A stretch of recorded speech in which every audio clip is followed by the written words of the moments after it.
Olá, boa noite. A pauta desta edição é combate ao tabagismo. Segundo a Organização Mundial da Saúde, mais de 7 milhões de pessoas morrem todo ano por conta do tabaco. Para conversar sobre o assunto, convidamos a pneumologista doutora Adriana Carvalho e a psicóloga Flaviane Martins. O Jornal da UFO começa agora.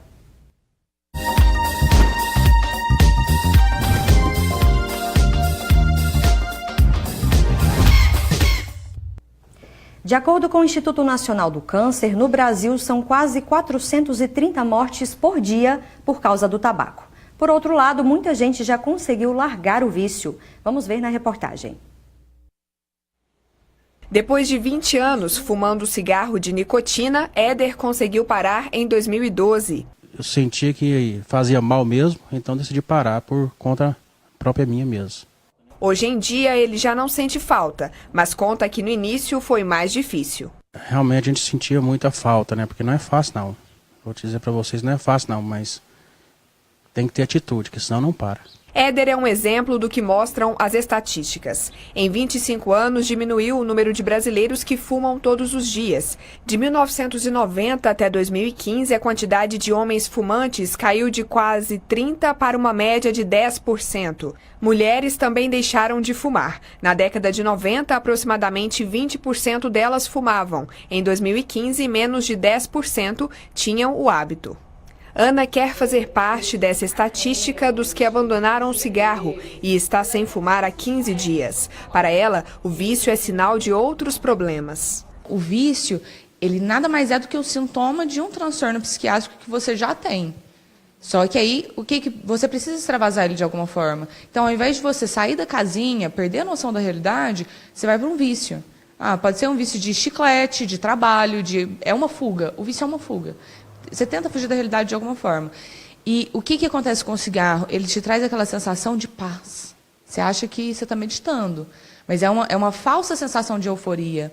Porque, na verdade, ele acelera o seu metabolismo e você fica muito mais ansioso do que você estava antes. Ana acredita que ver o pai fumar influenciou na escolha de começar com o hábito. Os amigos também fumam. Já teve dia de juntar eu e mais 3 amigos e sair procurando cigarro no chão. Falar assim, galera, acabou. Não tem cigarro. Onde que a gente vai? Vamos para o chão, vamos catar guimba de cigarro e vamos juntar para bolar um.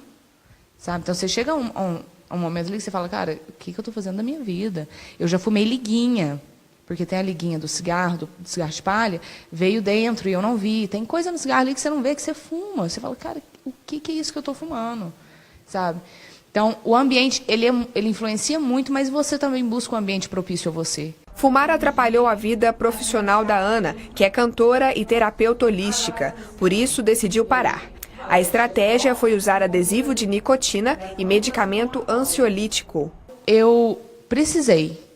Eu estava perdendo voz, não tenho pique para nada, super cansada, exaustão. Eu cheguei a exaustão, muita tosse, muita secreção, fedor, sabe, incomodando, gastando muito dinheiro. Eu gastei rios de dinheiro com cigarro. Ana conta que é difícil, mas tem força de vontade. Doloroso. Não é fácil. Tem que ter muita força de vontade, tem que ter muita determinação. Mas eu prefiro me adaptar ao ambiente da realidade. Porque a realidade é a seguinte, eu vou sair na esquina, vai ter alguém fumando. E eu não vou poder olhar e falar assim, nossa, eu vou ter uma recaída, porque é normal ter uma recaída, não. Eu não vou ter uma recaída, porque eu sei o que isso me causa. A gente banaliza o estrago que o tabagismo causa. Quem fuma sabe que realmente faz mal, né? Então, e quem queira praticar isso, não pratique, porque é fácil de entrar, mas é difícil de sair. É o que eu recomendo. Bom, para o nosso debate, nosso bate-papo, nós convidamos a médica pneumologista a doutora Adriana Carvalho e a psicóloga Flaviane Martins. Boa noite, Flaviane. Obrigada pela presença. Boa noite. É um prazer estar aqui hoje falando desse tema tão importante, né? Que espero que contribua a muitos que estejam nos assistindo nesse momento. Pois é. Boa noite, doutora Adriana. Boa noite, a personagem Daniela. da matéria descreveu bem o que é o tabaco. Tabagismo é doença. Sim, o tabagismo ele é considerado, ele tem um CIT, né, dentro da relação das doenças.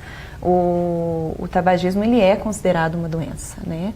Uma doença totalmente prevenível, né? Talvez uma das causas de desenvolvimento de tantas outras doenças e que a gente consegue prevenir, né? Então, esse tema é muito importante, né? E essa paciente que foi mostrada, os dois que foram mostrados na entrevista, eles são 2 exemplos muito importantes e muito comuns, tá? Um mostrando que foi difícil, tal, mas que conseguiu, e a outra que está na luta, né? Que está ali na dificuldade, que percebe que está ali, mas que conseguiu, que está conseguindo também. Já está há alguns dias usando medicação e vai conseguir, né? Que está nesse processo, né? Está no processo. Agora, essa personagem, a Ana, né, da reportagem, também falou uma coisa interessante, que às vezes é importante a gente conversar, que o vício é sinal de outros problemas que estão por trás dele. Ela citou transtorno psiquiátrico. Como é que você avalia essa situação? Às vezes a pessoa busca, né, no vício, um recurso. Pode haver várias possibilidades. No início ela não identifica como um recurso. Eu vou fumar porque eu estou ansioso. Eu vou fumar porque eu estou passando por uma dificuldade na minha vida muito grande e eu preciso algo que me alivie. Não, muitas vezes a iniciação do cigarro é mais por uma curiosidade, né? É mais para ser inserido dentro de um grupo. E aí, quando se percebe essa ação do cigarro no organismo, esse sistema de recompensa que o cigarro proporciona, a pessoa sente prazer, né? A pessoa sente uma sensação de tranquilidade que vai contra aquilo que causava ansiedade, né? Vai contra aquilo que incomodava. Então, acaba sendo um recurso para me lidar com situações diversas, né? Tem uns que fumam porque está nervoso, ansioso, com fome, né? Ou porque acabou de acordar, né? Por vários motivos, né? Mas acaba associando esse vício a um comportamento. Agora é importante a gente falar da dependência química e da psicológica. Falando da química primeiro. Você estava dizendo que ela é menos pior, digamos assim, do que a dependência psicológica, doutora Adriana? Eu não sei se menos pior. Na verdade, assim, a dependência, existe os 2 tipos, né? Então, o que a Flaviane falou, existe a dependência emocional, ou seja, a dependência psicológica é o que vai fazer a pessoa buscar numa recaída, por exemplo. Né? A gente pode ter a dependência química, que é a gerada pela substância que está ali no cigarro, a nicotina, né, a principal, mas a gente tem mais 4.700 outras substâncias tóxicas dentro do cigarro. Então, essa causa a dependência química. Essa, a gente consegue, na abstinência, o paciente vai parar de fumar, ele vai sentir durante alguns dias essa falta, porque o cérebro está acostumado com aquela substância e ele pede, né? Então, isso é a dependência química. Agora, isso passa depois de 10, 15 dias no máximo, né? A dependência emocional, que é o que ela falou, que por que o paciente busca o cigarro, né? Então, ele vai buscar, se ele tiver uma dificuldade, às vezes ele parou, ele conseguiu se livrar, ele não está sentindo mais falta. Ele pode até ainda, anos depois que parou, ele ainda sonhar que está fumando, né? Tá química. O que faz ele buscar o cigarro, que é o que está por trás dali. Então, ao longo dos anos, à medida que ele vai evoluindo na dependência, ele vai buscar o cigarro por uma dificuldade, geralmente psicológica, tá? Então, uma dependência emocional que a gente fala. Ou seja, o dia que ele está com uma dificuldade financeira, um familiar faleceu, ou ele tem uma briga com o namorado, né, com a namorada, e aí, nesses momentos, ele vai lembrar do cigarro e falar, que falta que me faz, e vai lá e às vezes ele recai. Tá? Então, é nessa, eu acho que a Flaviane pode falar melhor sobre isso, de como que o paciente vai lidar com esse problema. Né? Quando ele tiver o problema, porque problema sempre vamos ter. Né? Então a pessoa, ela sempre usa isso como desculpa. Eu fumo porque eu sou ansiosa. Eu fumo porque eu preciso desestressar. Porque o meu trabalho é muito estressante. Então ele tem sempre a desculpa. E os problemas a gente sempre vai ter. Né? Ao longo do tempo, a hora que a pessoa deixar de fumar, ela vai parar de ter problema no trabalho? Não. Então é isso que ele vai precisar aprender como lidar. Isso é muito importante, né? O problema começa antes. A influência das pessoas ao nosso redor, especialmente a nossa família, é gigantesca no caso do tabagismo? Isso, é gigantesca. A gente observa, né, que muitas pessoas, muitos jovens têm pais fumantes. Não é uma regra, mas é bem comum, né? Os filhos verem ao longo dos anos o pai fumando e acaba, às vezes, sendo a primeira droga a ser experimentada, o cigarro. E é tão interessante pensar nessa questão de vício e dependência, né? Porque vamos supor, vício em celular. Você tem um vício em celular. Só que o cigarro é diferente. Ele é um vício que tem uma dependência. Não é um vício pelo vício, né? Não é um comportamento. Ele tem uma dependência química que dificulta muito. Porque essas desculpas, né? Mas isso, porque algo no organismo dele, né? Tá acontecendo. Tem uma recompensa aí, né? Que está estabilizando esse humor, que está fazendo... Tem uma fuga nesse momento que faz ele continuar, mesmo sabendo, com toda a publicidade, com todo o movimento do Ministério da Saúde contra o tabagismo, ele continua. E aí ele tem que ter um argumento, ele precisa de um argumento para se manter nesse lugar. Porque para ele, às vezes, está insuportável, né? Às vezes está insuportável. Mas reconhecer o insuportável é difícil, né? Eu acho interessante. Eu acho que essa questão que a Flaviane tocou é isso, reconhecer. Porque muitas vezes a gente sabe, a gente vê por aí, a propaganda está muito clara hoje no cigarro lá, de que fumar faz mal. Então, assim, fumar é prejudicial, todo mundo sabe, né? Então, por que não para? Porque existe aquela substância, vai lá e vai causar, então, a dependência química, existe a dependência emocional, então, tudo existe ali. Então, não basta só ter vergonha na cara, né? Que às vezes os pacientes falam pra gente, a gente escuta isso direto.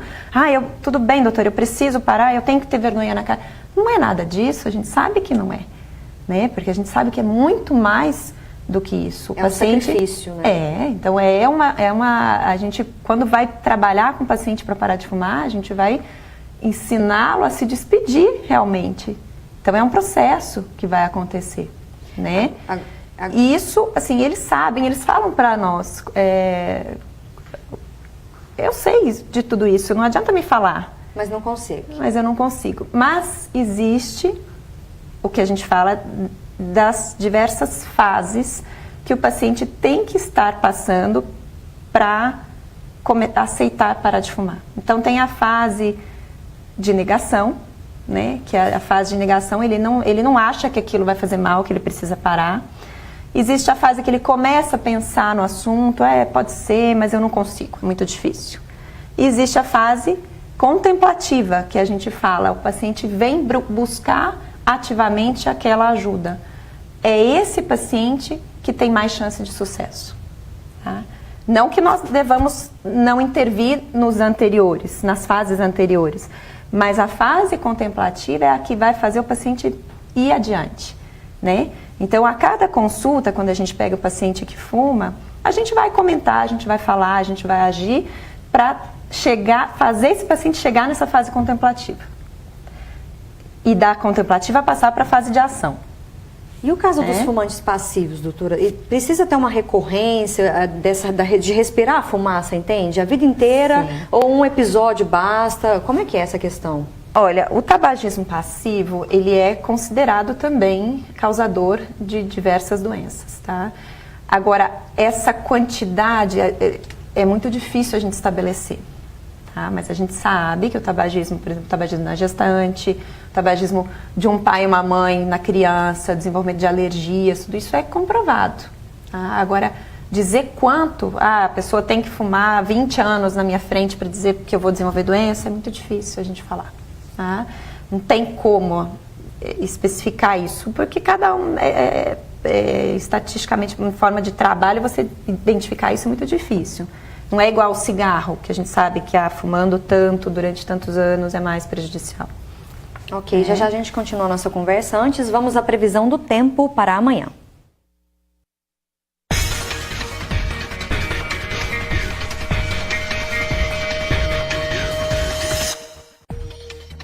A quarta-feira em Uberlândia tem baixa possibilidade de chuva, mas o dia deve ficar nublado. Mínima de 17 e máxima de 23 graus. Patos de Minas segue esse padrão, céu cheio de nuvens e pouca possibilidade de chuva. Mínima também de 17 graus e máxima de 23. Em Monte Carmelo, o sol quase não aparece e as temperaturas variam entre 15 e 26 graus.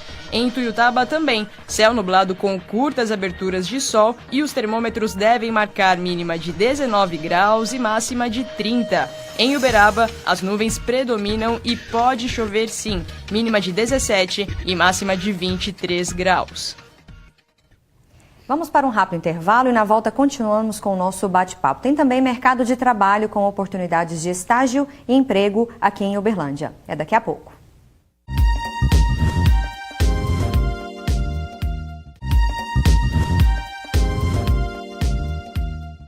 Veja agora as vagas disponíveis no mercado de trabalho. Tem vaga para repositora em livraria. É preciso ter ensino médio completo, saber informática básica e experiência em atendimento. Salário de R$ 1.084 mais cesta básica e vale transporte. Vaga para gerente de produção para trabalhar com fabricação de pré-moldados. Horário e remuneração a combinar. É preciso ter experiência na área. E para quem procura estágio, vaga na área de educação física. As atividades são de atendimento ao público, elaboração de treinos, demonstração e correção de exercícios na musculação. A bolsa auxílio é de R$ 700 e tem vale transporte. Para participar é preciso cursar graduação em educação física. Tem oportunidade para quem estuda na área de comunicação e marketing. O estagiário vai produzir conteúdos e fazer gestão de redes sociais, além de apresentação em vídeos. A bolsa é de R$ 750, mais vale transporte. Ficou interessado em alguma vaga? É só cadastrar o currículo no site cdlud.org.br. Voltamos com a nossa conversa. O tema de hoje é tabagismo. As nossas convidadas são a médica pneumologista, doutora Adriana Carvalho, e a psicóloga Flaviane Martins. Ainda falando sobre o tabaco, a questão do cigarro de palha, narguile, cigarro eletrônico. Fazem muito mal também. Fazem mal também. Então, isso, na verdade, são outras formas de tabaco, né? Que não só o cigarro de papel.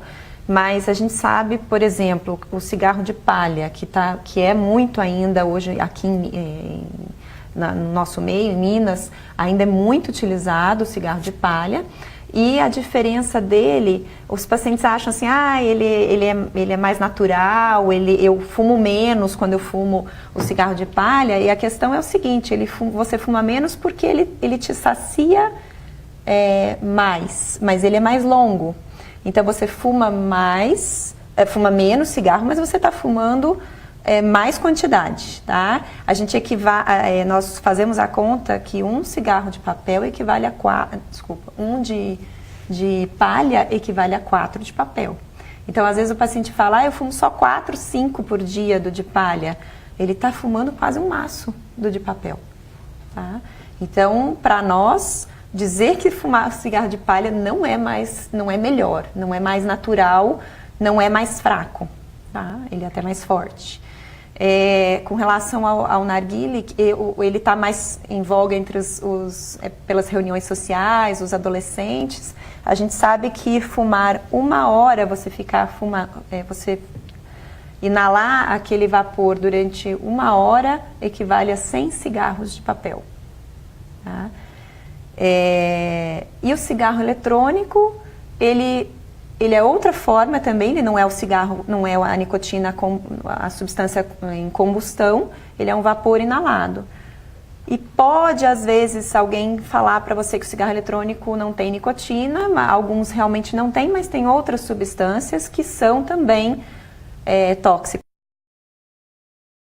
Prejudicar, inclusive substâncias cancerígenas conhecidamente. Tá? Então não tem aquele papo de eu vou parar de fumar, vou fumar o cigarro eletrônico. Não, o cigarro eletrônico não é recomendado por nenhuma sociedade. A Sociedade Brasileira de Pneumologia não recomenda e não deve ser utilizado para ajudar na cessação de tabagismo.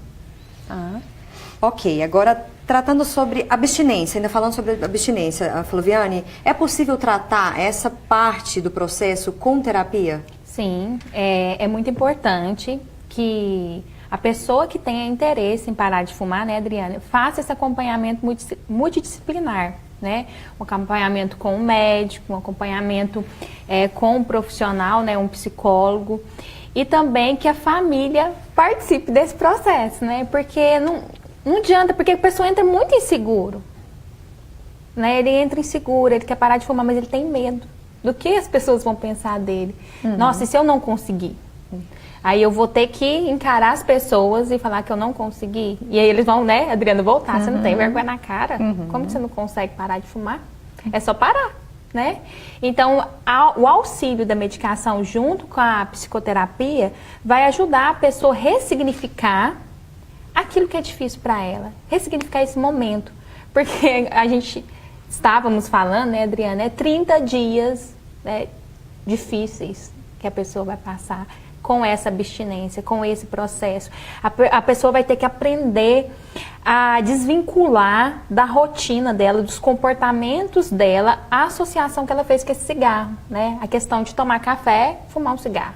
Acordar, fumar um cigarro. Rituais que ela cria em torno do cotidiano dela. O cigarro não fica só na questão química, ele fica na questão comportamental. Faz parte da vida daquele sujeito. Ele é como se fosse algo, né? A gente tem muita mania de estar sempre com o celular. E aí, quando a gente deixa esse celular em algum lugar, a gente sente já a falta.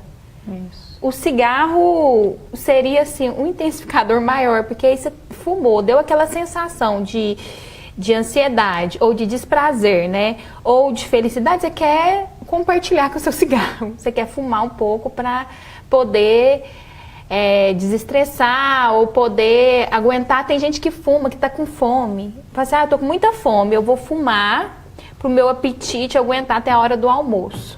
É uma coisa muito louca, né, se a gente for pensar. Então, tem várias associações comportamentais que a pessoa vincula ao vício da dependência química do cigarro. É tão interessante que a gente percebe que os dependentes químicos de outras drogas, né, crack, cocaína, muitas vezes passam por tratamentos, né, internações, e o cigarro às vezes continua. Tão difícil que é, né? Você fala assim, parei de fumar crack, parei de cocaína, mas não consigo parar de fumar. É muito comum. Tão grande essa dependência, e fora que essa dependência é uma dependência ainda aceitável socialmente. Isso que eu ia falar, porque está inserido, né? Aceitável socialmente. Eu costumo falar para os pacientes assim, façam uma lista. Então, a gente dá, quando a gente faz o grupo lá de pacientes com os alunos lá na faculdade, a gente dá lição de casa para eles. Então, anotem para nós tudo que faz você chamar o cigarro. Então, que são os gatilhos. O que faz você fumar? Então, ele vai falar, eu fumo quando eu tomo café, eu fumo quando eu fico nervoso, eu fumo quando eu brigo com o namorado, eu fumo quando não sei o quê. Então, são os gatilhos.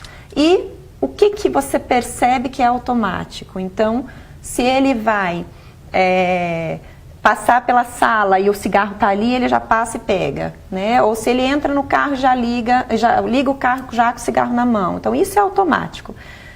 Isso faz com que ele preste atenção na situação. Então, se ele está atento, ele vai começar a prestar atenção e falar assim, opa, por que eu estou pegando esse cigarro? Eu não estou com vontade agora. E ele deixa de fazer as coisas automático, né? No automático. Então, ele começa a questionar.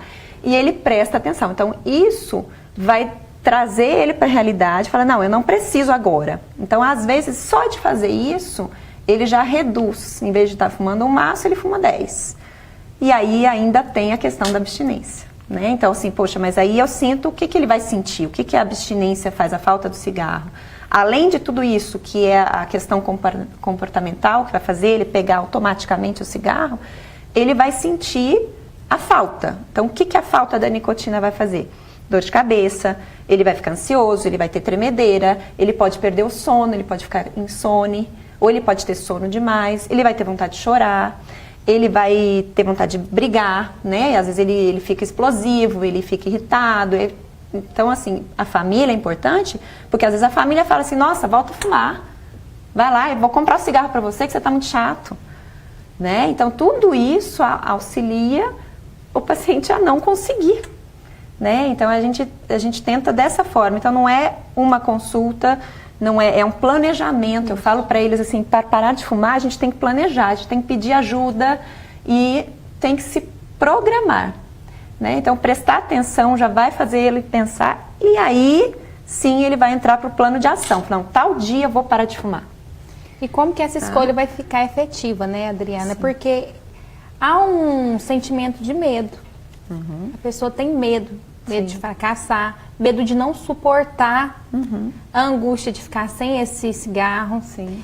Há um medo. E esse medo tem que ser trabalhado. A pessoa precisa pegar esse sistema de o que ele ganha com esse cigarro, o sistema de recompensa que ele ganha e tornar isso, conseguir substituir por outro evento prazeroso na vida dela. Né? Que não seja o doce. Que não seja o doce, né? Porque a balinha é a campeã. E muita gente tem medo de engordar. Sim. Né? Principalmente as mulheres, eu vou parar de fumar, eu vou engordar. Não posso parar de fumar. Medo de não dar conta. Medo de não ser aceito, os adolescentes, né? Medo de, até numa conversa, quando você tem um companheiro que fuma, né? Aí você perde difícil. Aquilo. Então, assim, eu estou preparada a assumir essas percas, né? Eu realmente estou pensando o que está me trazendo esse vício que me faz permanecer e torna tão difícil essa tomada de decisão. E aí é bem interessante o que a Adriana falou, essas observações no seu cotidiano. Que hora que está acontecendo? Como que eu me sinto quando eu pego esse cigarro? E por quê? Por que eu funciono dessa maneira automática? É se questionar, né? O pior inimigo da gente é a gente mesmo. Sim. E é tão interessante que tem uma frase que fala, nem os seus piores inimigos podem fazer tão mal quanto os seus pensamentos. Agora, essa questão do tabagismo tem uma coisa importante, que é os impactos na saúde da mulher e na saúde do homem. São os mesmos ou não? Sim. E não, na verdade. Assim, a gente sabe que antigamente a gente tinha um índice maior, homens fumavam mais do que as mulheres. Atualmente a gente sabe que essa estatística mudou bastante. Hoje mulheres e homens fumam praticamente a mesma quantidade. Até por causa da inserção da mulher no trabalho, o nível de estresse, tudo mudou, né? Então a gente tem homens e mulheres fumando igual. Em relação a doenças, a gente tem doenças que são mais do homem e doenças da mulher. Então mas a que mais mata são as doenças cardiovasculares. Sim, homens morrem mais de doenças cardiovasculares, isso está relacionado ao cigarro também, né? Mas mulheres também morrem por causa disso, por causa do cigarro. Né? O Ministério da Saúde chamou atenção, né, para a saúde cardiovascular e o tabaco. Sim. Segundo o Ministério da Saúde, não é uma relação muito conhecida, talvez. É importante a gente destacar. É bastante conhecida. Na verdade, a gente sabe. Assim, o cigarro mata por derrame, né, o AVC, pelos infartos, por insuficiência venosa. Então, assim, a gente tem pacientes que podem perder membros por causa da oclusão arterial, por doença do cigarro. A gente tem impotência, né, sexual, nós temos os tumores, né, tumor de mama, tumor de intestino, tumor de estômago, tumor de garganta, câncer de boca, dá para listar uma lista gigantesca de tumores que estão relacionados ao uso do tabaco. São várias as doenças, né? O câncer de pulmão. Né? A terceira, hoje acho que, se não me engano, o câncer de pulmão passou para a terceira causa nos Estados Unidos de morte, né? E a maioria dos tumores de pulmão estão relacionados ao cigarro. Tem tumores que não estão? Sim, mas a maioria está relacionada ao cigarro.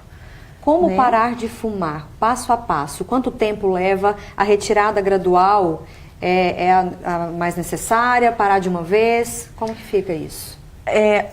Hoje, o que existe de evidência é que é melhor você parar de uma vez, tá? Por quê? Se você vai diminuindo aos pouquinhos, então hoje eu estou fumando 20, amanhã eu estou fumando 10, daqui uma semana eu estou fumando 5, ela está se autoprogramando e está enganando o cérebro. Tá? Então, quando ela chegar no 5, por que ela não sofre do 20 para o 15, para o 10, para o 5? Porque ela está programando, ela sabe. Os pacientes fazem assim, eu vou fumar só 5. 1 às 8, 1 às 10, 1 às 12, às 12. Então, assim, das 10 às 12 ele fala, 2 horas é tranquilo, não vou sofrer. Então, ele está se programando. Quando chegar no 5 para o 0, ele vai sofrer do mesmo jeito. Tá? Então, assim, é melhor, em vez de ficar sofrendo 30 dias, 40 dias, sofre de uma vez só. Né? A abstinência, ela vai existir, vai ser de uma vez só. Então, o que existe de evidência, se a gente falar em evidência científica de trabalho, é parar de uma vez. Cada paciente é um. Então, não existe fórmula, por isso que a gente faz terapia, tem que ser, o tratamento, terapia antitabaco, ela é individualizada. A gente pode criar grupos para discussão, então acho que o grupo é muito válido, a gente tem grupos entre alunos, a gente faz grupos, esses grupos conversam entre si e criam, eles compartilham as dificuldades e como que um conseguiu, o outro não, então assim, ajuda muito, mas a decisão tem que ser do paciente. O médico, o parente, a família não faz nada, é o paciente que tem que criar. Está nessa fase que eu falei de fase contemplativa de querer. Isso já é um grande passo. O medicamento precisa para todo mundo? Não. Tá? Existem graus de dependência, isso a gente calcula de acordo com questionários. Se o paciente fuma menos, provavelmente ele tem menos dependência. Se ele fuma mais, ele tem mais dependência, mas não é só a quantidade de cigarro. Tem paciente que acorda no meio da noite para fumar. Tem paciente que fuma tomando banho, com cigarrinho com a mão do lado de fora, né? Tem paciente que logo antes de ligar a cafeteira, de escovar o dente, ele já fuma. Então, isso para nós são sinais de que a dependência dele é maior. Então, para esse paciente, está mais indicada a medicação. A medicação vai fazer milagre? De jeito nenhum. Ele não vai acordar, eu estou usando remédio, então amanhã eu vou acordar e não vou sentir falta. Mentira. Vai sentir. Mas vai sentir menos. Então, a gente fala que o remédio, ele é um empurrãozinho. Aumenta a chance de você parar. Mas se você não quiser, não adianta. Infelizmente, nosso tempo acabou. Agradeço muito a presença, Flaviane. Obrigada. Muito obrigada, doutora Adriana, Obrigada pela presença a no vocês Jornal pela da UF. oportunidade. Obrigada. Obrigada. Amanhã vamos falar sobre distúrbios do sono. Mande suas dúvidas para o nosso Facebook TV Universitária de Uberlândia. O Jornal da UFO fica por aqui. Acompanhe agora o Jornal Minas, segunda edição.